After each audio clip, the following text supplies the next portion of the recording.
mengerjakan tugas PKWU. Ya. Ya. Ya.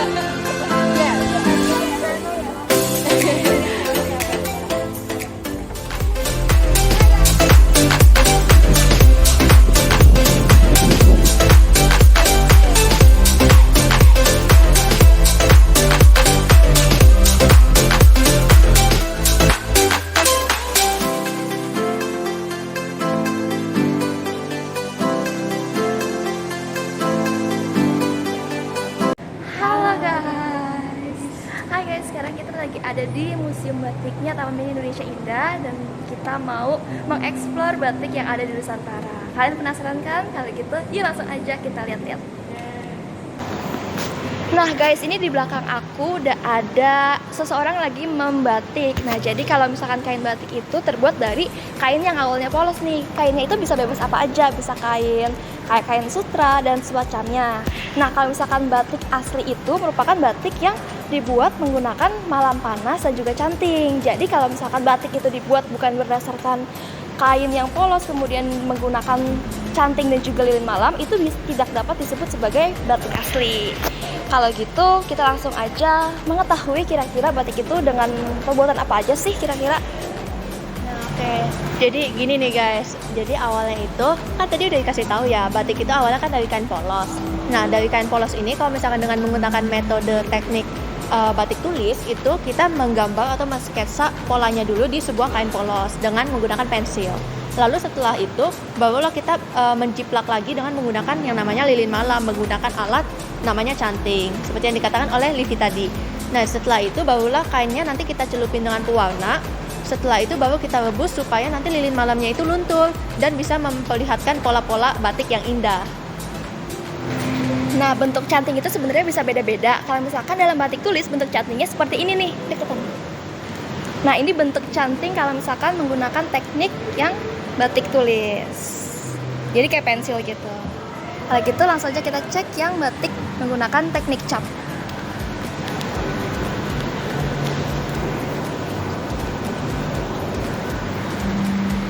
Nah ini canting membuat batik cap. Jadi canting itu bukan cuma kayak pensil aja, tapi bisa juga berbentuk kayak cap gini.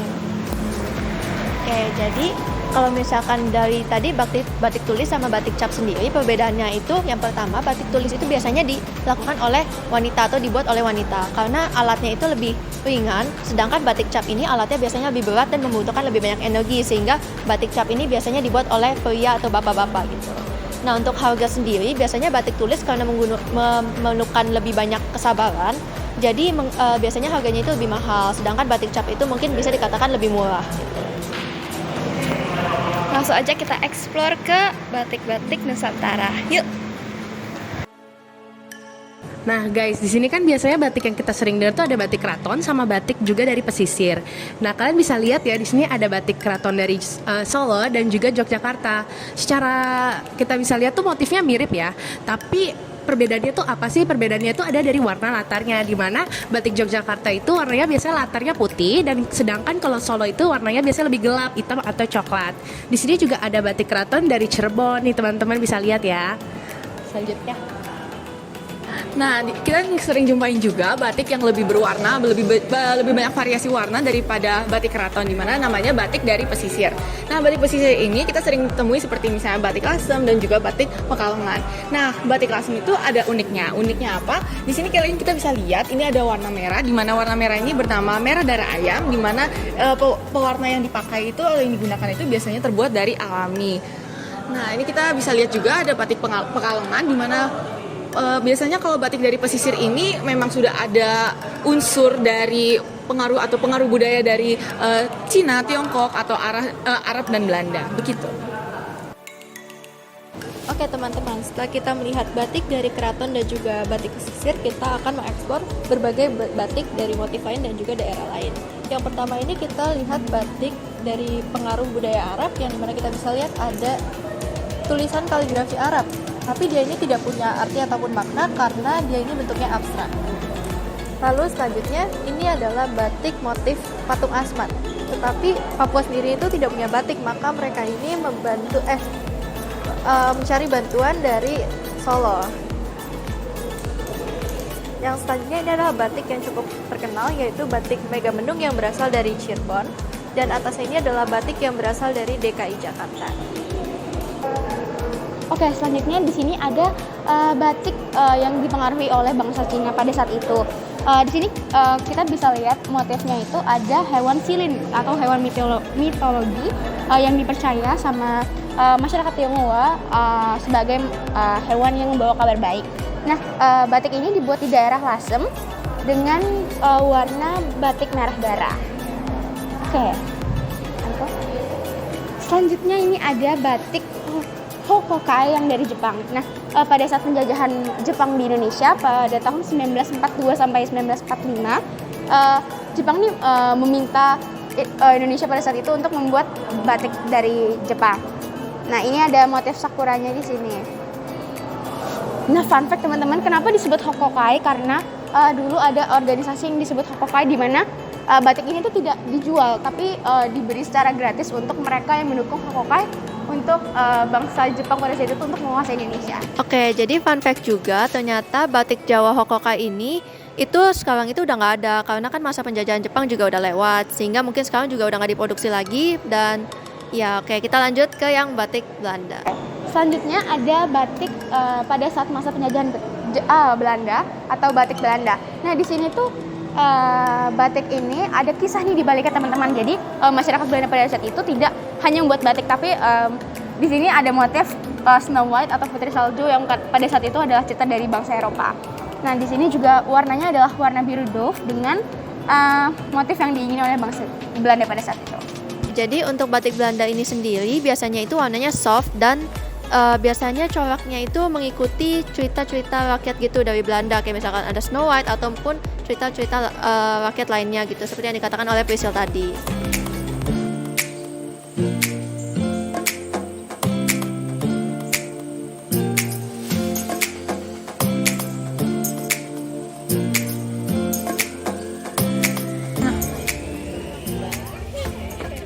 Hai guys, kita lagi ada di depan Museum Indonesia. Sekarang kita mau masuk ke museumnya nih. Yuk ikutin.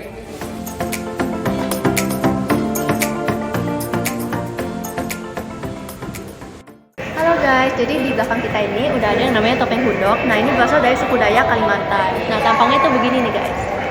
Oke, jadi hudok itu pada dasarnya artinya menjelma. Dan ini itu artinya berarti dewa atau roh atau nenek moyang yang menjelma supaya bisa berkomunikasi dengan manusia. Tapi ada juga suku Dayak yang meyakini bahwa hudok ini sebagai utusan sang pencipta untuk membantu manusia mengusir hal-hal buruk. Nah, topeng hudok ini biasanya digunakan sebagai media meminta kekuatan, perlindungan, serta keberhasilan pada usaha pertanian biasanya. Tapi bisa juga untuk menghindari malapetaka dan mendatangkan kedamaian untuk seluruh penduduknya. Nah, bahan dasarnya itu biasanya terbuat dari kayu jelutung dan disisipkan daun-daun pisang yang masih segar supaya menguatkan kesan dewa yang memberkati kehidupan. Nah, topeng hudok ini biasanya disertai dengan ritual tarian. Nah, ritual tariannya ini bernama ritual tari hudok. Jadi itu merupakan ritual tari bertopeng yang menggunakan topeng hudok untuk melambangkan doa permohonan supaya mendapatkan hasil pertanian yang melimpah dan terhindar dari hama. Oleh sebab itu biasanya digambarkan sebagai bentuk macam-macam sih, ada muka babi, muka monyet, ataupun binatang-binatang lainnya yang dianggap sebagai hama ataupun bisa mengusir hama dan lain sebagainya. Nah, biasanya topeng hudok ini juga memiliki sisi spiritualnya nih guys. Nah, ya jadi bener banget kalau topeng hudok itu memiliki banyak sisi spiritualitas, yang dimana hudok ini dalam rupa bentuknya itu diyakini sebagai jelmaan dewa nih, agar dia bisa dekat dengan manusia dan berkomunikasi dengan manusia. Jadi hudok ini juga diyakini sebagai utusan sang pencipta untuk membantu manusia mengusir hal-hal buruk, terutama hal-hal buruk yang melanda kampung.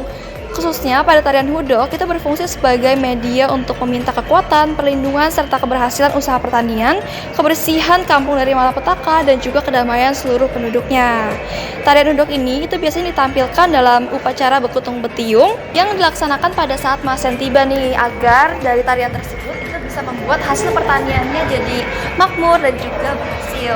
Nah, supaya lebih damai gitu lah. Ya, karena dia ini kan dari sini kita bisa baca kalau dia tuh kayak penghalau hama dan juga pengundang berkah.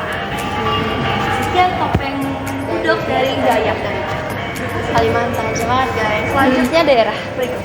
Halo guys, sekarang kita ada lagi nih topeng-topeng di belakang kita, tapi dari daerah yang berbeda. Dari daerah apa? dari daerah timur, namanya topeng timur. Oke, sekarang kita lihat di sini.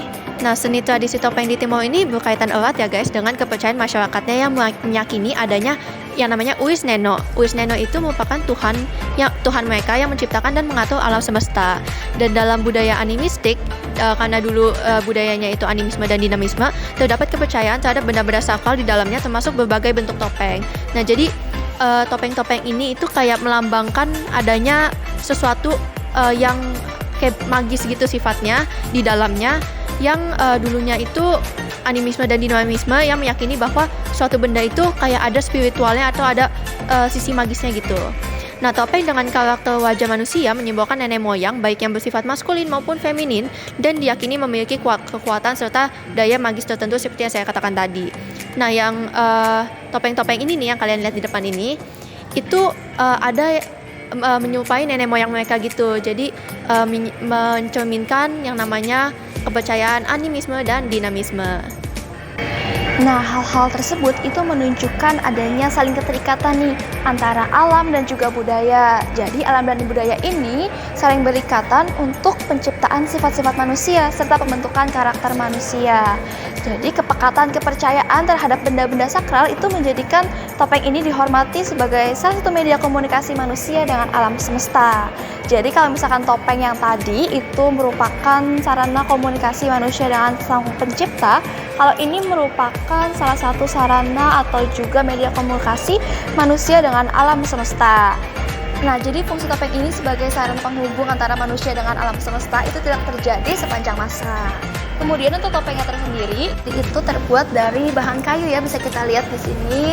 Ini juga masih ada kayak goresan-goresannya, dan juga kayu ini itu diukir sedemikian rupa sehingga bisa membentuk topeng wajah yang bentuknya seperti ini. Ada banyak jenisnya sih, nggak cuma ini doang. Ada 1, 2, 3, 4, 5 di sini. Oke, jadi kalau misalkan lucu juga ya, kalau misalkan dari internet itu mereka bilang bahwa topeng ini tuh terbuat dari bahan kayu yang mudah rusak gitu. Jadi unik juga. Iya. Hai guys, jadi selain kerajinan-kerajinan sudah disebutin sama teman kita tadi, ada juga kerajinan lainnya loh. Jadi salah satu kerajinan yang ada di Indonesia itu ada wayang golek, ada sama ada ini yang berasal dari negara. Jadi dua ini patung cili, kalian bisa lihat di sini. Ini patung cili dan ini wayang golek Sunda. Terus jelasin berapa? Kerajinan gitu. Nah, jadi yang pertama ada patung cili. Nah, cili dalam kehidupan beragama bagi umat Hindu di Bali merupakan salah satu benda yang digunakan buat sarana ritual loh teman-teman. Nah, cili itu menyimbolkan dewa-dewi kesuburan dan kemakmuran, Dewi Sri dan Dewi Sedana yang merupakan simbolis dari hal tersebut. Jadi patung-patung ini itu merupakan karya seni yang diukir dengan tangan oleh para seniman Bali yang terampil banget pastinya. Mereka itu menggunakan berbagai jenis kayu lokal seperti kayu jati dan juga kayu suar untuk menciptakan patung-patung yang indah dan unik. Perwujudan cili ini sebenarnya sangatlah beragam sesuai dengan kebutuhan upacara ritual.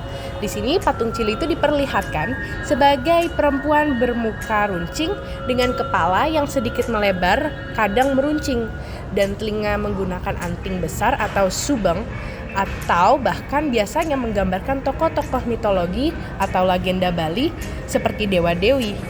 Setiap patung itu memiliki makna dan simbol yang mendalam yang mencerminkan kepercayaan dan kebudayaan Bali yang kaya.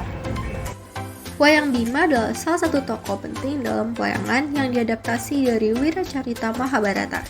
Bima merupakan anak kedua dari Prabu Pandu, Raja Hastinapura, dan Dewi Kunti. Sebagai salah satu dari Panca Pandawa, ia digambarkan sebagai ksatria yang kuat, gagah berani, dan memiliki keteguhan hati dalam menjalankan tugasnya. Selain itu, Bima dikenal sebagai sosok yang jujur serta penuh tanggung jawab, selalu berbakti kepada orang tua dan tanpa pamrih dalam pengabdiannya. Filosofi karakter Bima pada dasarnya sama di berbagai versi, baik dalam Parwa Bali, wayang kulit gaya Surakarta maupun wayang golek Sunda. Meskipun demikian, perbedaan terlihat dalam bentuk dan visualisasi karakter tersebut. Dalam wayang golek Sunda, Bima ditampilkan dengan ciri khas gaya wayang golek yang lebih berwarna dan 3 dimensi. Sedangkan dalam versi Bali dan Surakarta, Bima hadir dalam bentuk wayang kulit dengan tampilan datar dan siluet yang lebih klasik. Selain dikenal sebagai seorang ksatria yang berani, Bima juga memiliki banyak nama lain yang menggambarkan sifat dan perannya dalam cerita Mahabharata, seperti Werkudara, Jayasena, Panduputra, Bilawa, dan Bayusuta. Nama-nama ini memperkuat statusnya sebagai tokoh penting yang tidak hanya dihormati di antara para Pandawa, tetapi juga oleh masyarakat yang memandangnya sebagai simbol keteguhan, keadilan, dan keberanian dalam menjalankan tugasnya sebagai pelindung kebenaran.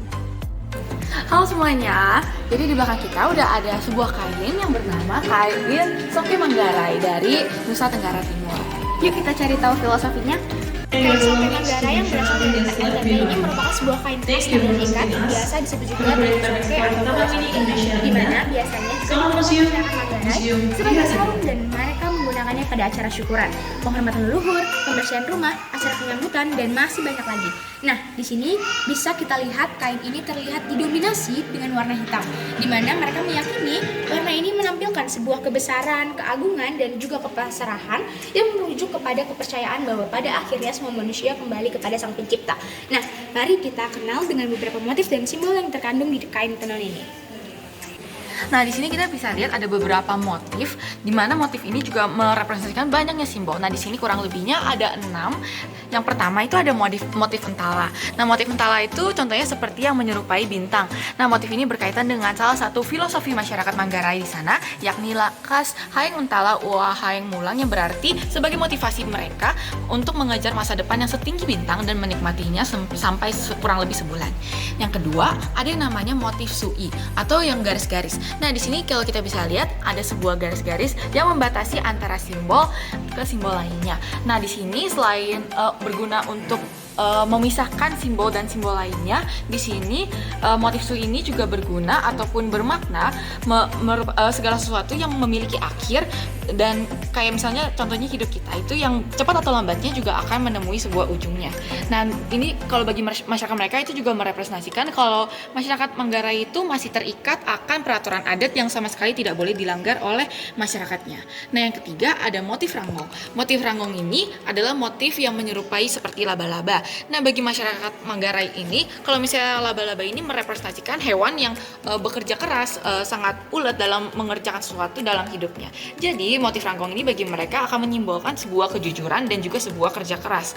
Nah, masyarakat Manggarai ini emang kita tahu kalau misalnya mereka itu berkehidupan ideal. Jadi, kalau misalnya motif ini memang cocok untuk merepresentasikan sebuah sosok yang pantas menjadi seorang pemimpin dalam filosofi-filosofi mereka tersebut. Yang kelima, itu ada motif yang keempat yaitu ada motif welarunu. Motif welarunu ini yang seperti membentuk sebuah bunga-bunga kecil seperti ini. Nah, bunga kecil ini mengandung arti kalau meskipun tampak itu tak berarti. Seperti kehidupan kita di dunia, ini pasti memiliki sebuah manfaat, di mana makna lain dari motif ini adalah untuk mengelambangkan bahwa masyarakat mereka bagaikan bunga kecil tapi memberikan sebuah keindahan dan hidup juga di tengah-tengah kefanaan. Nah, motif ini juga mengajarkan semua orang untuk memiliki kewajiban untuk menghormati hal-hal kecil yang ada di sekitar mereka. Nah, yang kelima lanjut ke motif wela kaweng atau motif bunga kaweng, menggambarkan bagaimana hubungan antara manusia dengan alam di sekitarnya, contohnya seperti flora dan fauna di sekeliling mereka semua sebagai sebuah sumber penghidupan berupa misalnya oksigen, makanan, pengobatan, dan lain sebagainya. Kaweng ini juga menyimbolkan kita itu bisa bertahan di lingkungan manapun. Nah, yang terakhir ada motif mata manuk. Mata manuk itu yang berarti itu sebagai kayak misalnya mata ayam.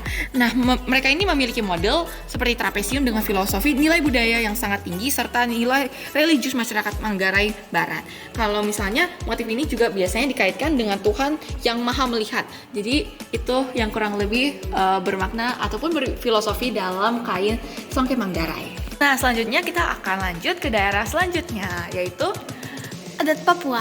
Yeay. Nah, sekarang kita akan melihat sebuah kerajinan yang berupa perhiasan ya. Tadi kan kita sudah lihat yang namanya sebuah kain, patung, dan lain sebagainya. Sekarang kita lihat ke perhiasannya. Jadi apa sih ini? Jadi ini adalah mahkota cendrawasih yang berasal dari Papua, di mana mahkota cendrawasih ini merupakan pelengkap dari pakaian adat Moor Nabire Papua. Oke, jadi ini dari Papua ya guys. Nah, mahkota cendrawasih dari Papua ini merupakan kerajinan dari bulu burung cendrawasih yang terkenal dengan keindahan dan warnanya yang mencolok. Nah, burung ini hanya ada di Papua dan memiliki bulu kepala yang mirip mahkota.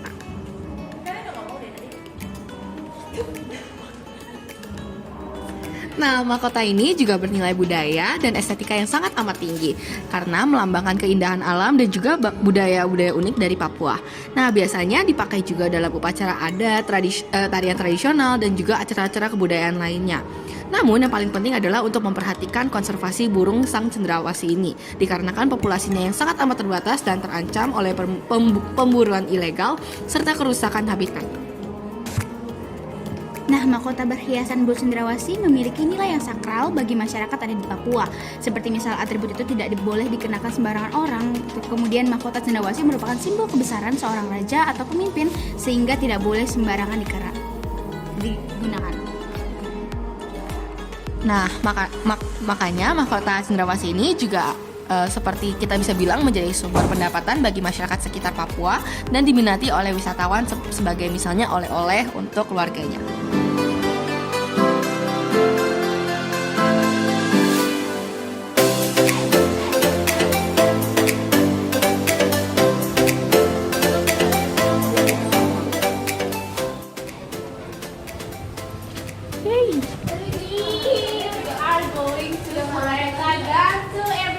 Yes, slay.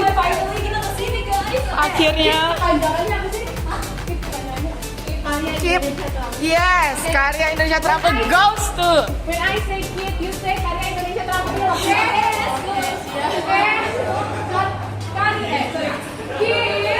Karya Indonesia terampil. Sekali lagi.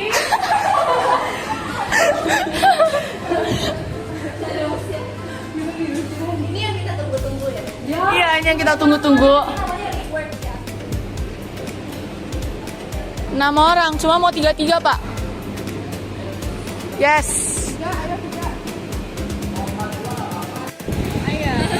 Yeay, ini ada Maxon, Priscil sama siapa namanya?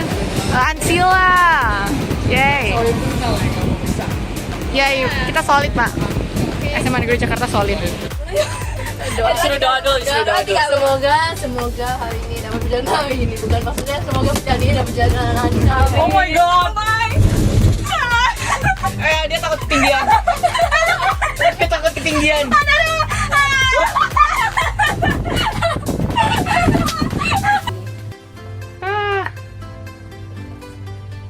Lihatlah berapa lepek hancur rambut kita. Nah, ini ada istana anak-anak itu. Kita mau ke sana tapi kayak tadi gitu.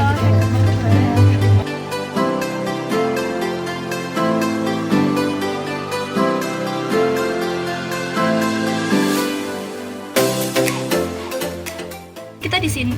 Tadi kita di sini. Yes, ini ada gereja, ada biang lala. Kita jalan di sini tadi itu ada biang lalanya. Kita nggak naik biang lala. Iya. Nah, ini kereta lainnya nih. Oh iya tuh ada orangnya tuh. Oke, berarti kita balik lagi guys. Kereta gantungnya. Kereta gantung berwarna ungu. Beraca. Lucu. Langsung banget guys. Kita ada di atas. Oh my god, semuanya selamat sore. Sore semuanya. Halo semuanya, kita sekarang lagi ada di atas Indonesia ya semuanya. Kita ada di luar Indonesia, ada Sulawesi, Kalimantan, dengan Sumatera dan Jawa dan Papua di ujung tentunya semuanya. Oh my god, this is so beautiful. Ya kan still lagi guys. Kota Nusantara. Ibu kota. IKN ini. Oh iya. Wow, berarti ini baru juga dong. Kayaknya ya baru dibikin. Kayaknya aku merasa lantai 3 bakal diisi sama hal-hal yang berbau-bau IKN. Oh iya benar. Iya kan? Ini tuh biasa kita lihat di ini loh. Apa? Gedung yang Oh iya benar. iya kan? Yang kayak elangnya itu ya? Garuda. Oh iya Garuda elang lagi, maaf. Iya benar Garuda. Ya. Oke, nanti kalau udah jadi kita akan ketemu lagi. So see you soon. See you guys. Dadah.